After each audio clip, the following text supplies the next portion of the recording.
скутер болон дугуйтай хүмүүсийн амь насыг авраа хамгаалах ажлын гарц шийдлийг Филиппийн улс яг ийм шонгоор шийдсэн байсан. Ийм. Одоо энэ өндөр нь одоо хэд юмтэй нэг ийм өндөртэй ийм шонг. Одоо энэ замын хажуудлын хөвөө байгаа шүү дээ. Одоо нэгдүгээр энэ хөвөөнөөс нэг метрийн зайтай ч юм уу ингээд яг ийм шонг 2 метрийн зайтай ингээд зоогоо өвчтөх юм байна л да.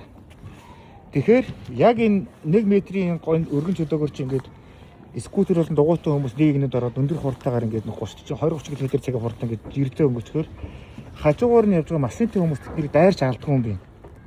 Яагаад тэгэхээр манай энэ ухамсар муутай энэ жолооч нар чинь хүний амийг хайрладаг боловч өөрийнхөө амбиц хийгээ болохоор бүр бүхнээс илүү хайрладаг байхгүй. Тэд нар хизээч машиныг энгүүрээ шүрхэхгүй. Энэ шиг машинаа шүрж өөрийнхөө машин сэв уучруулахгүй.